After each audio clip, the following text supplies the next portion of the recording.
E muitos deles até dizem assim, não, Deus ele já esqueceu desse povo aí, Deus já esqueceu desse grupo étnico, já cumpriu o que tinha para cumprir com eles, não importa mais. Mas Deus ele é aquele que espera, é como se Deus tivesse feito um X no mapa, e ele falou, é aqui que eu escolhi, é aqui que eu marquei, é aqui que eu estou sinalizando. É como se o foco da ONU hoje em dia fosse criticar Israel. Como é que ela pode criticar 2 vezes Israel mais do que todas as outras nações do mundo combinadas? Pessoal, quando eu falo aqui a importância de Israel, eu estou falando dos descendentes das 12 tribos, estou falando da nação, do Estado de Israel, e também do que alguns falam sobre Israel espiritual, o que significa isso? Será que a gente precisa apoiar o Estado de Israel ou não? Então eu vou entrar em algumas dessas questões, mas a gente vai ver algumas coisas interessantes. Tem essa parábola que eu escutei uma vez, eu achei muito legal. Essa parábola do filho pródigo, fala sobre 2 filhos. Fala sobre um pai e sobre 2 filhos. Um dos filhos sai de casa. E esse filho que sai de casa, imaginem só se fosse o filho de vocês. O seu filho saiu de casa. Será que você rejeitaria esse filho? Ou será que você doeria, clamaria, esperaria esse filho? E foi isso que aconteceu nessa parábola. O filho que saiu de casa, o pai dele esperou por ele. E a gente vê ali em Êxodo 4:22, que Deus diz para Moisés falar com o faraó. Ele fala assim, assim diz o Senhor, Êxodo 4:22, Israel é meu filho, meu primogênito. Então Deus está falando, Israel é meu filho. Então se ele sair de casa, eu vou esperar por ele. Eu vou ser aquele pai que quer que meu filho volte. Então, qual desses 2 filhos você acha que é Israel nessa parábola? Porque se Israel for o filho mais velho, é o filho que ficou em casa. E o filho mais velho é aquele que conhece, que está ali com o pai. Ele não é aquele filho que saiu, que fez o que ele quis da vida. Ele foi o filho que, entre aspas, fez toda a vontade do pai. Ele foi aquele filho que religiosamente obedeceu o pai, só que ele não conheceu o coração do pai, porque depois ele fala assim, pai, você nunca me deu nada? E é interessante porque a gente pode ver que quando as nações queriam entrar, né, nesse conhecimento de quem Deus é, Israel eram aqueles que estavam ali, não, nós fazemos tudo certo, não, nós conhecemos. Lá em Jeremias 31:9, Deus diz assim, porque sou um pai para Israel, e Efraim é o meu primogênito. Mas ao mesmo tempo, quando nós olhamos para Israel hoje, a maioria de Israel, do Estado de Israel, do povo judeu, eles não acreditam no Messias. A gente olha para várias linhas ali de Israel, os judeus ortodoxos, os seculares, a maioria deles não acreditam no Senhor. Então, de novo, quando a gente olha para essa parábola, eles agora são o filho pródigo, o filho que não está em casa, e o pai é aquele que espera por eles.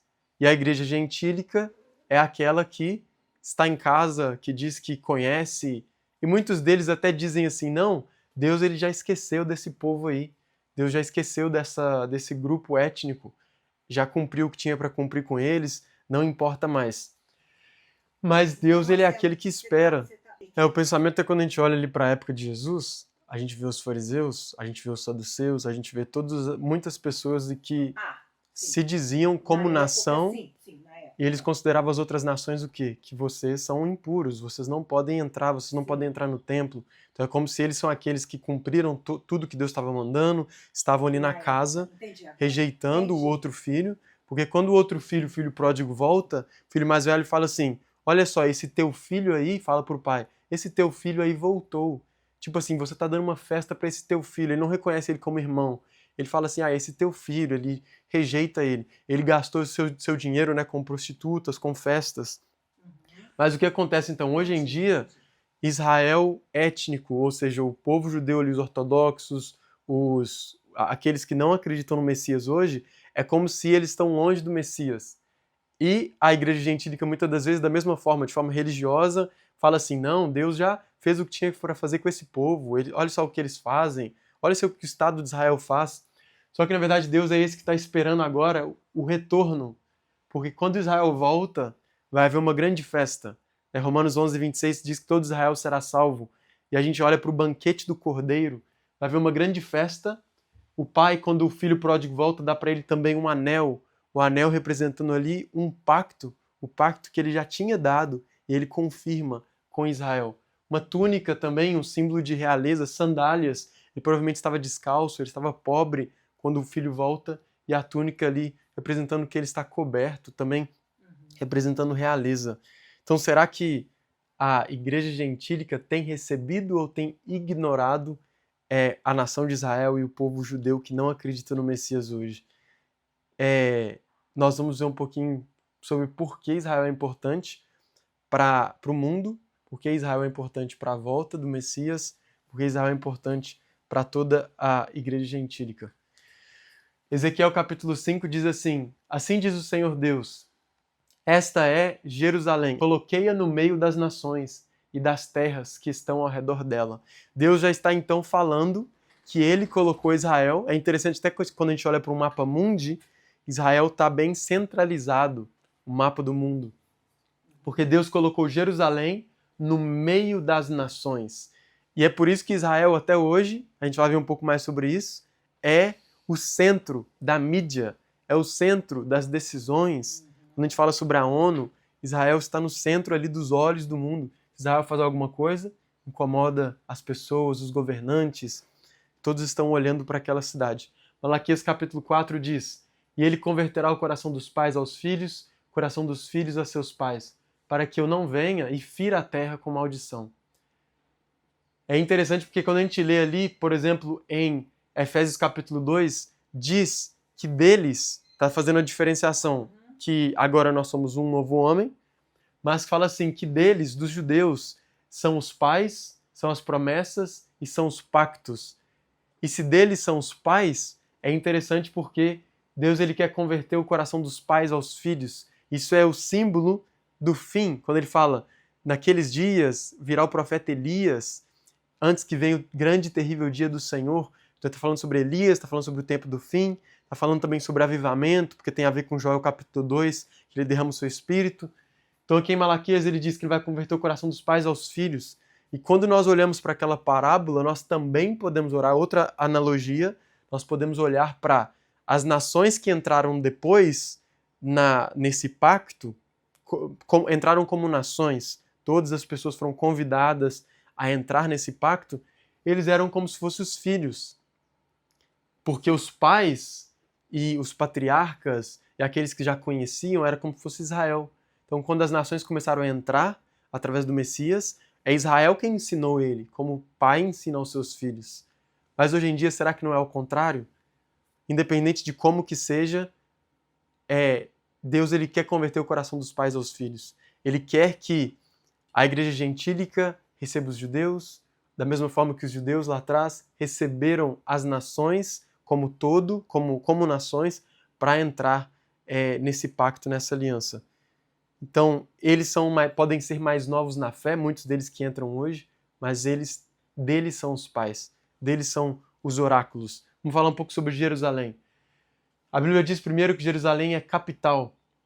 Se existe um reino de Deus, existe também uma capital do reino.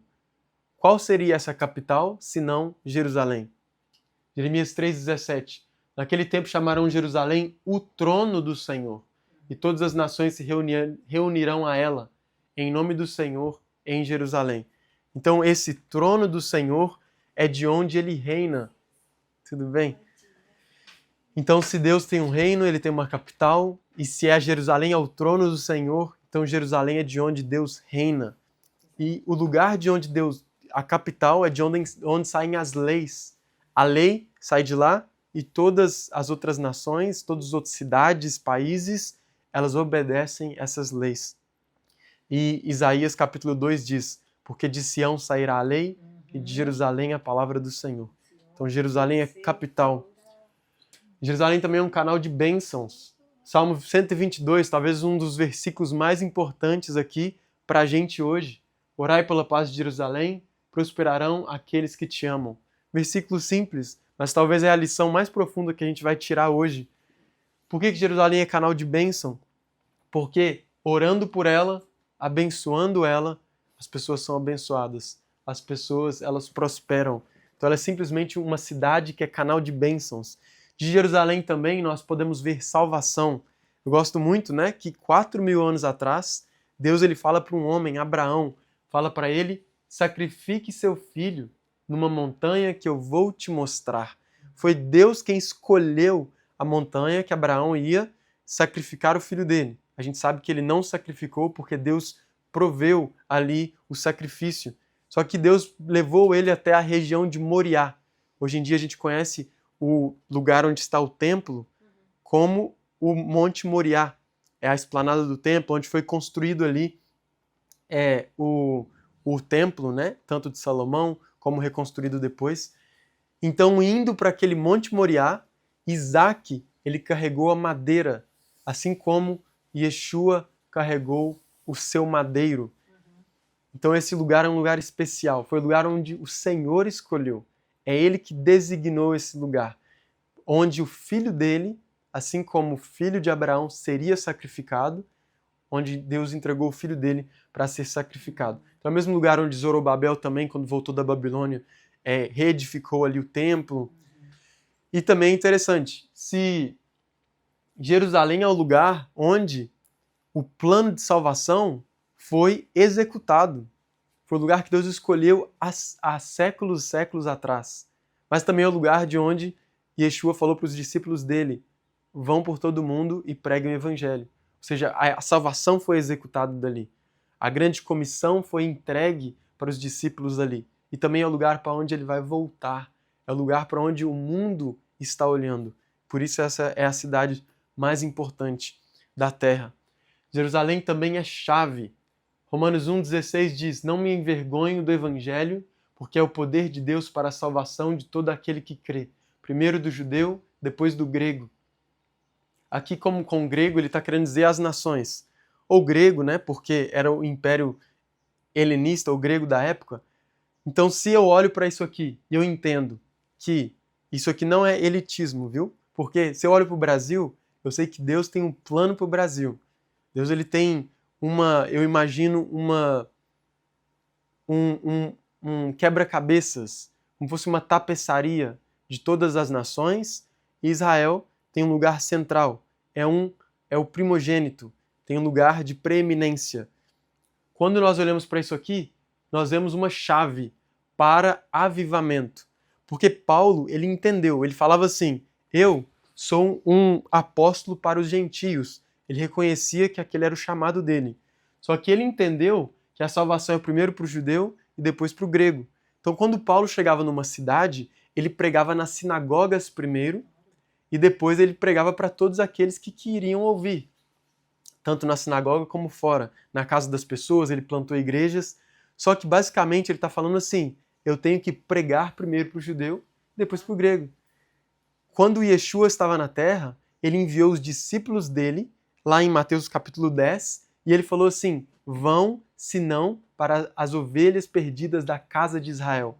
Então ele tinha um objetivo, ele tinha uma ordem de como fazer as coisas. Então a gente focar e entender a importância de Israel hoje, as festas e tudo que tem que ser restaurado hoje, talvez é o que nós estamos faltando para alcançar uma plenitude em Deus. Porque é que o movimento da igreja foi sobrenatural com avivamento nos primeiros séculos e depois entraram apostasias, entraram enganos. Eles foram se apartando tanto da ideia, da unidade de judeu e gentio, da preeminência de Jerusalém e de outras coisas, eles foram olhando para outros lugares, para Alexandria, para Roma, para outros lugares, eles foram perdendo os princípios da palavra, das festas bíblicas, das verdades do Senhor, e o Espírito de Deus e a verdade não estava sendo tão presente, não estava estabelecendo como a igreja se comportava. E eles foram perdendo, às vezes, o entendimento, foram perdendo muito do Espírito, do mover de Deus.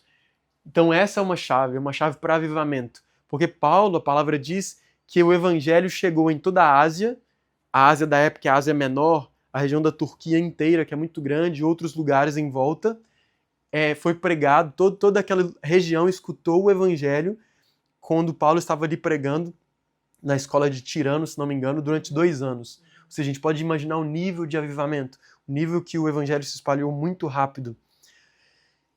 Existe um evangelista grande, eu acho que ele é vivo, o nome dele é Reinhard Bonnke, e ele conta que Deus falou assim com ele: ore por Israel e eu te darei a África. É um grande evangelista na África, milhões de pessoas confessaram o Senhor através do ministério dele, e tem outro jovem agora que está continuando, já tem algum tempo, o ministério dele. Mas ainda assim a gente vê esse princípio, que ele entendeu: ore por Israel. Orar por Israel o quê? Pelo povo de Israel, pelo Estado de Israel, por Jerusalém. Orar por eles que eu vou te prosperar, que é o que a gente viu no outro versículo. A gente vê também que Sião é uma palavra que é usada como sinônimo para Jerusalém. Às vezes fala de Jerusalém, fala de Sião. E Sião significa marca, sinalizada, marcada. Então a gente vê que quando a gente se refere ao Monte Sião ou a Jerusalém como marcada, como Sião, Sion, a gente está falando que ela é a cidade escolhida. É como se Deus tivesse feito um X no mapa. E ele falou: é aqui que eu escolhi, é aqui que eu marquei, é aqui que eu estou sinalizando. Em 2 Crônicas 6, diz assim: mas escolhi Jerusalém para que ali esteja o meu nome. Deus escolheu. E Deus ele não escolheu Jerusalém ou os descendentes de Abraão, Isaac e Jacó porque eles eram bons, porque eles eram numerosos. Escolheu a cidade porque essa cidade ela é especial porque Deus escolheu ela. E porque Deus ele quis escolher. Ele simplesmente decidiu. Então ela é uma cidade especial. Jerusalém em hebraico é Yerushalayim. Fala comigo. Yerushalayim. Yerushalayim é interessante, significa cidade de paz. Shalem é parecido com shalom. Shalom vem da palavra da raiz shalem. Quando você paga alguém, o verbo é leshalem, pagar. Você paga para fazer aquela dívida, aquilo que faltava ficar completo. Então, shalem é pleno ou completo, da mesma raiz de paz. Yeru é verá ou proverá. Essa cidade ou a terra verá paz. Haverá paz em Jerusalém. É o nome da cidade, é a promessa. Nós vamos ver mais para frente que é a cidade que mais teve guerra. Uma das cidades que mais teve guerra, a cidade mais disputada, com muitas conquistas. Mas o interessante é que, olha só, Gênesis 14 fala sobre Melquisedeque, que ele era rei de Salém, e ele trouxe pão e vinho, e ele abençoou Abraão. Salem é literalmente Shalem, que é o nome da cidade. Salem é o nome antigo da cidade de Jerusalém. Então, Jerusalém, nas antiguidades, ela já tinha essa conexão com um rei, que ele também era sacerdote, e que ele não só isso, ele é uma figura, depois, mais tarde, ele é uma figura do Messias justo.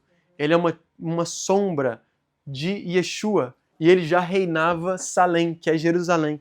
Então Deus ele não escolheu Jerusalém, esse rei que já conhecia o Deus Altíssimo, ele não escolheu ela depois, ele já tinha os seus olhos fixos em Jerusalém. Então ela é uma cidade de paz e não de guerra. E o rei Melquisedeque, ele é antigo, né? É da época de Abraão. Ele já era rei e sacerdote, assim como o Messias é rei e sacerdote. Mostra então que Jerusalém é uma cidade importante, conhecida e não é algo recente. Uma coisa interessante então, se a gente pensa em Yerushalayim, quando a gente vê esse final aqui, ó, Shalaim, esse Aim significa que é duas, ou é dobrado, isso pode significar. E aí, quando a gente olha para, por exemplo, a palavra, por exemplo, perna é regel. Quando eu falo reglaim, são duas pernas. Então, sempre quando eu coloco esse aim no final, é duas, ou dobrado. Então, quando eu falo Yerushalayim, pode ser que esse nome dá a ideia de existirem duas Jerusaléns. E aí, quando a gente olha para a Bíblia, ela já revela, ela fala sobre Paulo ele também diz sobre a Jerusalém que é celestial e a Jerusalém terrena.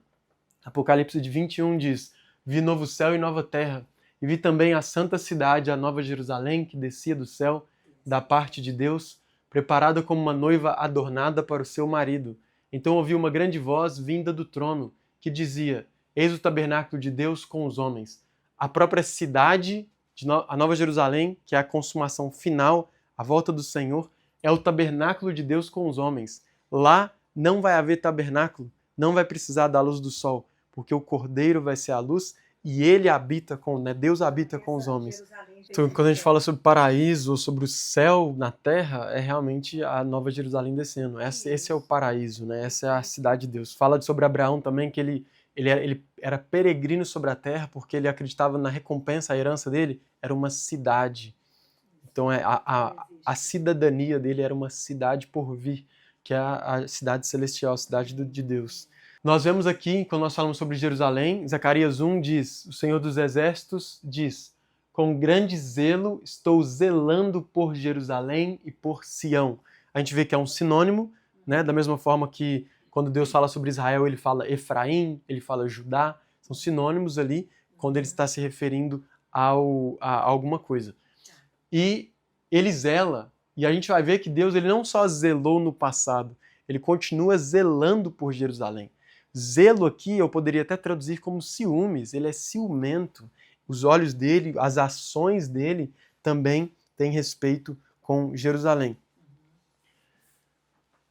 Jeremias 31. Assim diz o Senhor que dá o sol para a luz do dia e as ordenanças da lua e das estrelas para a luz da noite. Se estas leis da natureza falharem diante de mim, diz o Senhor, também a descendência de Israel deixará de ser uma nação diante de mim para sempre. Assim diz o Senhor, se puderem ser medidos os céus lá em cima e sondados os fundamentos da terra cá embaixo, também eu rejeitarei toda a descendência de Israel. Então a gente vê que Deus ele não rejeita a descendência de Israel. É impossível para ele, né, da mesma forma que o sol ele não para de dar a luz de dia e a lua de noite, Deus ele estabeleceu esses limites. E ele também está dizendo para todas as pessoas que falam que Deus se esqueceu de Israel, que não, ele prometeu e ele é fiel para continuar indo atrás, zelando por esse povo, mesmo com julgamentos, punições, e trazendo eles de volta, atraindo eles para o seu plano, né, no final. Então, apesar do trabalho do madeiro, Yeshua, e o templo não existirem mais hoje em dia, Deus ele ainda assim não se esquece de Israel. Ele ainda tem planos para Jerusalém. Zacarias capítulo 2 diz: canta e exulta, ó filha de Sião, porque eis que venho e habitarei no meio de ti, diz o Senhor. Naquele dia, muitas nações se ajuntarão ao Senhor e serão o meu povo. Habitarei no meio de ti e saberás que o Senhor dos Exércitos é quem me enviou a ti. Então o Senhor herdará a Judá como a sua porção na terra e de novo escolherá a Jerusalém. Nós vemos aqui então algumas verdades, algumas coisas muito interessantes. O Senhor ele vai fazer o povo retornar. Mais de metade das profecias do Tanar todo são sobre Deus restaurando o povo de Israel e eles têm a ver especificamente com a terra de Israel. Então ele diz primeiro que ele vai habitar no meio dele. Deus falando que vai habitar. Nós sabemos que Yeshua, né, o Senhor já habitou ali em Israel. E naquele dia, ou seja, na época que Yeshua está habitando ali, ele diz que muitas nações se ajuntarão ao Senhor e serão o seu povo. E Yeshua habitando na terra, as nações são convidadas para ser também o povo do Senhor. E o interessante aqui e saberás que o Senhor dos Exércitos é que me enviou a ti, então o Senhor herdará Judá. O Senhor Deus ele tem uma herança na terra. Assim como os levitas tinham uma herança especial ali na terra de Israel, cada tribo tinha sua herança, sua porção. A porção do Senhor, a herança que ele quer chamar de sua, é Jerusalém, é Judá, a terra de Judá. E ele diz que ele de novo escolherá Jerusalém. Então isso aqui a gente está olhando para Yeshua. Depois da vinda de Yeshua, ele vai ter Judá como sua porção, ou seja, ele vai fazer o povo de Israel voltar para lá, que é o que a gente vê ao longo das Escrituras, e ele de novo escolherá Jerusalém. Então Jerusalém não foi escolhida só lá atrás e agora foi esquecida. Ele escolhe ainda Jerusalém, porque Jerusalém é um centro, é o epicentro de guerras, tanto espirituais como físicas. É um lugar central da narrativa bíblica. E nós vemos que o Israel étnico, o grupo étnico Israel, eles não foram substituídos pela o que muitos chamam de igreja, que falam que substituiu, que Deus já cumpriu os seus planos para Israel e a sua descendência física das 12 tribos. Um termo interessante para a gente ver a importância de Israel. Aliá significa subir, significa ascensão. Eu tenho uma experiência interessante que eu estava uma vez andando com um grupo por... É tipo um achado arqueológico, é meio que subterrâneo, mas ele é longo, é uma subida, são degraus, mas é uma caminhada longa até você ir para Jerusalém, para onde ficava o templo.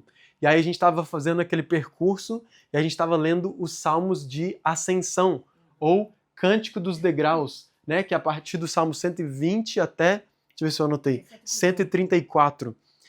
Esses salmos, eles começam, no título do salmo, muitos deles têm Cântico dos Degraus, ou Cânticos de Ascensão, ou seja, a ascensão para Jerusalém. Quando o povo de Israel fazia peregrinação, subia as 3 vezes no ano para Jerusalém, para as festas, eles estavam cantando.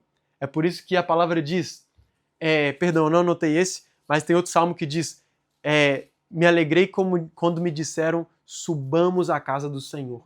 Eles estão subindo, eles estão indo para Jerusalém. E isso é fazer aliá, é subir. Lá é para onde sobem as tribos do Senhor, para render graças ao nome do Senhor. Sobem também é esse aliá, é Naale. Por isso que tem a música Naale, para a casa do Senhor, subamos. Aliá também é usado hoje para quando alguém sobe para ler a Torá. É uma coisa de honra, você está subindo para aquela posição onde você vai ler, né, ter esse privilégio de ler a Torá, recitar as bênçãos. Isso é uma aliá, é uma lida que alguém faz da Torá. E também hoje em dia, claro, quando alguém volta, né, um judeu volta para Israel, consegue a sua cidadania, a palavra usada é que ele está fazendo aliá, ou seja, está subindo, está voltando, está imigrando para a terra de Israel. Então esse conjunto, eles são 15 salmos, é um inário, né, dentro do livro de Salmos, que ele aponta para Jerusalém sendo esse lugar alto, esse lugar elevado. Não importa de onde você está vindo no mundo, mesmo que você seja do Monte Everest, você vai estar subindo para Jerusalém. Então subir para Jerusalém é você estar alinhado com os planos de Deus para aquela cidade, com o coração de Deus ali. Para a gente ver, eu não vou ler todos, mas isso aqui é uma ordem cronológica das conquistas da cidade de Jerusalém. Como essa cidade foi tão disputada, então a gente vê ali que ela foi invadida pelos babilônicos, pelos gregos, pelos romanos, bizantinas, persas, árabes, turcos, pelos britânicos, né, os ingleses, e também ela foi da Jordânia. Mas nós sabemos que apesar de tudo isso, o conflito ele é espiritual. É isso que é o cerne. Não é sobre a Palestina. Nunca foi sobre os palestinos. O conflito ele é espiritual. Mas Deus, ele é aquele que declara que ele vai habitar no meio de Jerusalém. E isso ajuda a gente a entender por que Satanás ele se levanta e ele usa tudo isso aqui para impedir esse plano do Senhor. Para impedir que Jerusalém seja a cidade que ele coloca como testemunho no meio das nações. Mas o inimigo ele não pode vencer essa guerra. Então ele tenta atrasar, ele tenta impedir, ele tenta trazer tanta tensão e derramamento de sangue quanto ele consegue. Jerusalém hoje, né, ela continua sendo, não é só bíblico, é algo real, é algo palpável. Ela é a cidade especial até mesmo para o mundo. Ela é a única cidade no mundo que tem esse nome, esse título. A gente chama ela de Corpus Separatum, que é ali do latim, que significa um lugar especial. Foi dado pela Assembleia da ONU para basicamente dizer que Jerusalém é internacional. Ela não pertence a ninguém.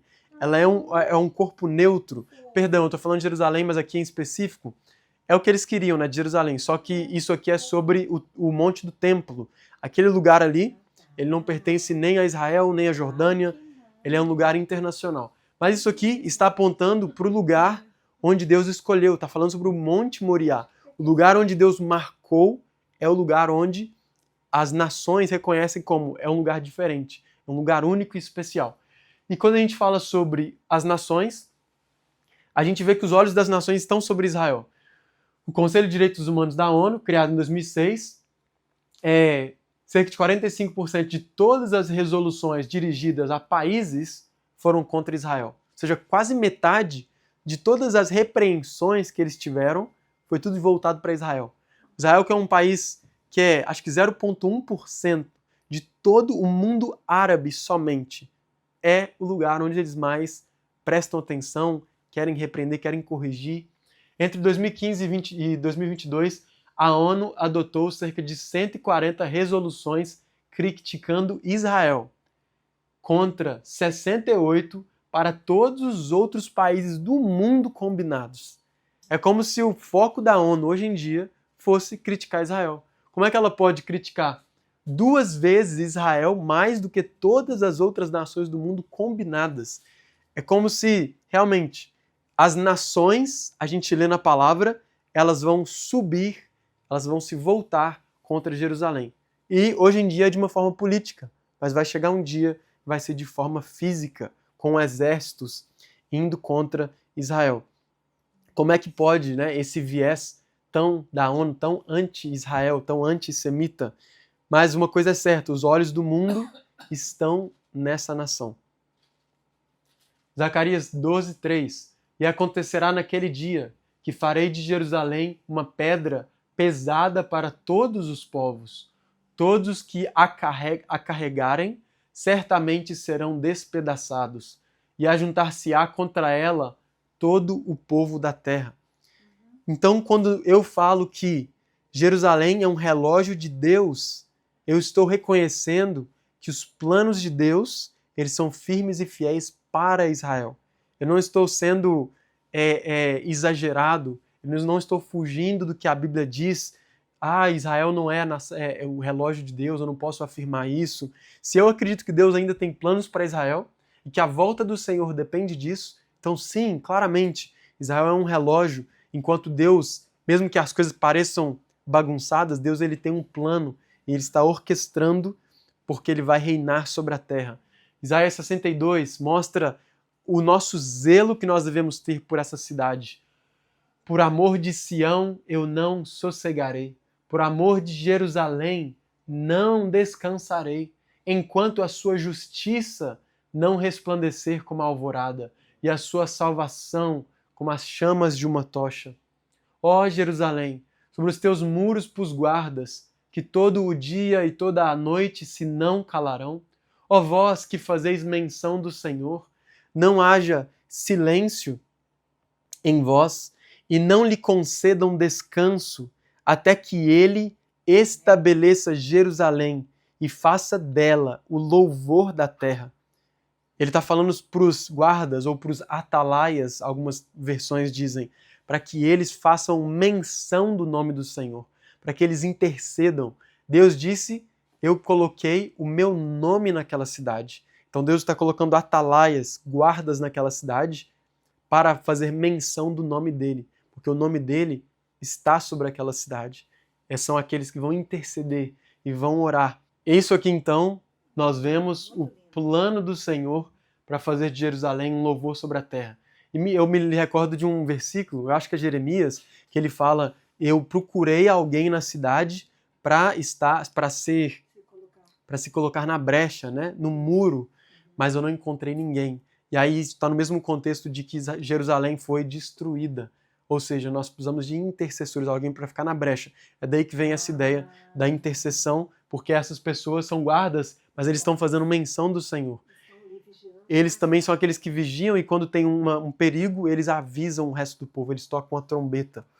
Salmo 137 diz, Se eu me esquecer de ti, ó Jerusalém, esqueça-se a minha destra da sua destreza. Apegue-se minha língua ao paladar, se não me lembrar de ti, se não preferir Jerusalém, a minha maior alegria. Isso aqui é mencionado nos todo casamento judaico. A alegria do homem ali, no dia do casamento dele, e ele está falando, isso aconteça comigo, se eu não preferir Jerusalém, a minha maior alegria. Então ele está falando, mesmo com me casando, mesmo tendo essas coisas do mundo, né, essas coisas que podem me distrair, que podem me tirar os meus focos de Jerusalém, ele ainda fala, Deus ele tem um plano e eu não me esquecerei de Jerusalém. Isso é um voto, né? Isso aconteça comigo se eu me esquecer de Jerusalém. Porque quando ele fala Jerusalém, ele está falando sobre o reino de Deus. Ele está falando sobre o céu, sobre o paraíso vindo à terra. Ele está falando sobre uma realidade espiritual de quem Deus, né? Deus é na terra. Então, quando a gente fala sobre Jerusalém, o lugar marcado por Deus, nós não estamos falando só de uma cidade. Nós não estamos falando só de um conflito de Israel moderno e Palestina, ou os árabes. Não importa os erros, às vezes, que a nação de Israel cometeu ou possa cometer. O Senhor ele começou a mover, retornando o povo judeu para lá nos últimos 200 anos. E de onde é que já se viu na face da história que um povo fica, vamos supor, 200 anos fora da sua terra natal e esse povo volta a existir na sua terra original? Isso nunca foi visto antes na história. Mas o povo de Israel ficou num exílio durante centenas de anos e voltaram para lá. E não só isso, uma língua, o hebraico, que estava morta, ela voltou a ressurgir. Isso nunca foi visto. Isso nunca foi visto antes na história. Então nós vemos que Deus é aquele que mantém o povo, os descendentes físicos de Israel, como testemunha. E por que eu falo descendentes físicos de Israel? Porque muitas pessoas pensam que Israel pecou, igual, né, foi falado. Israel sempre pecou, só que Deus nunca se esqueceu de Israel. Por que nós vamos pensar agora que Deus rejeitaria? E existem algumas pessoas que acreditam nisso, ó. Umas pessoas que dizem assim, não, mas Deus, nós somos a Israel de Deus. Não é possível, se nós somos Israel de Deus, então significa, olha só, que todas as promessas que Deus tinha para Israel já se cumpriram em Cristo. Elas se cumprem na igreja. Eles podem falar também que o povo de Deus agora é espiritual e não étnico, porque Pedro ali diz que nós somos uma geração de reis e sacerdotes, então Deus não tem mais nada com Israel. Deus, agora o povo de Deus é a igreja, é só espiritual. E também eles podem falar que a Jerusalém verdadeira é celestial. Tá vendo? Paulo fala que a Jerusalém física, ela é escravidão. Olha só, como é que você pode falar que as promessas de Deus são para um povo só? Não, as promessas de Deus são para todos nós. Mas nós temos que ver essa distinção que Paulo faz de uma forma muito clara em Romanos capítulo 11. Primeiro, eu acho muito interessante, Paulo afirma que Israel continua fazendo parte do plano de redenção. Isso é uma coisa muito clara, que combate todas essas mentiras ou essas meias-verdades. E que no final ele afirma, Romanos 11, 26, todo Israel será salvo. Ele está falando ali de Israel físico, e nós vamos ver isso agora. Apoiar Israel biblicamente é desejar que a nação cumpra o propósito de Deus. E não apenas apoiar de forma cega as decisões do governo. Eles vão cometer erros, assim como cometeram. Mas você apoiar Israel é você entender, Deus tem um plano para eles. É você querer que eles vivam a plenitude do que Deus tem para eles. E não só acusá-los porque eles estão fazendo uma coisa errada A ou B. Por mais que nós podemos entrar nesse assunto, né? Israel tenta fazer, o exército de Israel, coisas muito éticas em comparação com outros países. Romanos capítulo 11. Quanto ao evangelho, está falando aqui ele chama eles de compatriotas, ou seja, os meus irmãos na carne, que são Israel, ou os judeus aqui. Paulo fala, quanto ao evangelho, eles são inimigos por vossa causa. É interessante que Paulo está quase que generalizando. Eles, o povo judeu, eles são inimigos. Por quê? Porque a maioria do povo judeu, por mais que muitos aceitaram o Senhor, a perspectiva de Paulo olha só, os líderes não aceitaram, a maioria deles. E a maioria do povo não aceitou. Então ele fala, quanto ao evangelho, eles são inimigos por vossa causa. Está falando sobre o plano de Deus. Eles rejeitaram para que vocês, gentios, pudessem aceitar o Senhor. Quanto, porém, à eleição, amados por causa dos patriarcas, porque os dons e a vocação de Deus são irrevogáveis. Então, quando as pessoas falam dos versículos, o dom de Deus é irrevogável, Deus está falando sobre, a Bíblia, né, nesse sentido, está falando sobre Israel, está falando sobre o povo judeu étnico, porque Paulo está falando sobre os compatriotas dele que não acreditam no Evangelho. Os dons, ou seja, a eleição, eles são eleitos.